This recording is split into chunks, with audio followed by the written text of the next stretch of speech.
L'idée de ce podcast et des podcasts éventuellement à venir, c'est d'explorer un petit peu des sujets qui sont liés soit à des souvenirs, à de la nostalgie, à des œuvres qui nous ont marqués et y faire éventuellement des analyses et partager, avoir des discussions. Alors il y en a qui diront justement des analyses de comptoir. Eh bien oui, ce sont des analyses de comptoir. En effet. On est sur une analyse de comptoir, on est à l'aise, on est un peu comme au bistrot. Et voilà, faut l'assumer, c'est très bien.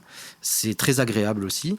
Et en fait, c'est ça que j'aimerais transmettre ça aux auditeurs. Vraiment, quand tu as parlé de ta chaîne Nostalwind, Vent de nostalgie, cette idée de nostalgie, elle m'a énormément plu parce que, tu vois, bon, il y a les anciens, on n'est pas les plus jeunes, on n'est pas les plus vieux non plus, on est dans une génération intermédiaire. Et c'est vrai qu'on a connu une époque qu'aujourd'hui les jeunes ne connaissent absolument pas. Tu sais, l'époque où il n'y avait pas Internet, c'est l'époque où tu avais un téléphone et puis pour téléphoner à quelqu'un, il fallait faire tourner le cadran. Tu vois, il y avait juste un écouteur derrière, tu avais un espion qui pouvait se mettre derrière pour écouter la conversation avec l'écouteur. Et l'espion n'était jamais très loin du coup.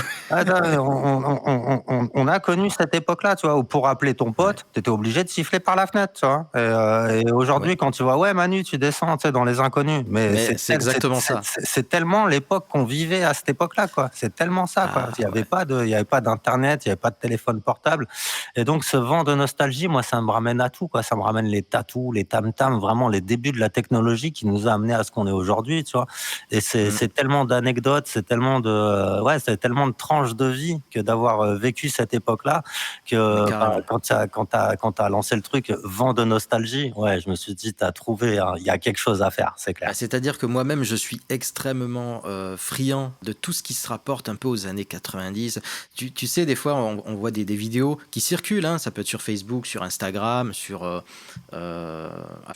X, j'en ai vu aussi. J'en ai vu un peu partout. Des vidéos où les mecs te font hey, « Est-ce que tu te rappelles de ça dans les années 90 ?» Et ils te mettent des images, ça peut être des vieilles pubs, ça peut être des vieux dessins animés, ça peut être... Et toi, t'avais oublié. Et d'un coup, tu vois ça, et il y a quelque chose qui s'ouvre en toi, un espèce et tu... qui te ramène à l'enfance.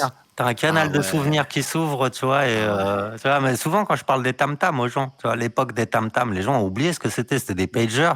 Mais pour envoyer un message à quelqu'un, t'étais obligé de passer par une opératrice. C'est-à-dire, tu devais faire un numéro de téléphone, tu tombais sur une meuf ou un mec, s'en fout, tu vois, et tu devais lui dicter ton message, tu vois. Mais quand t'avais envie d'envoyer un petit message coquin à ta copine et tout, tu vois, de l'autre côté, la meuf, elle était morte de rire. Donc forcément, ça a amené à des situations qui étaient épiques, tu vois. Et moi, c'est ça, vraiment, quand tu parles de nostalgie, moi, ça me ramène à toute cette époque de transition vers la technologie qu'on connaît aujourd'hui, tu vois. Non, mais tout à l'heure, t'as parlé quand tu devais voir un pote. Moi, je me rappelle, j'étais au collège, j'avais le copain, il venait le samedi en scooter et il criait, il m'appelait. Et moi, je savais même pas qu'il était là, quoi. J'ouvrais la fenêtre, il y avait mon chien qui gueulait.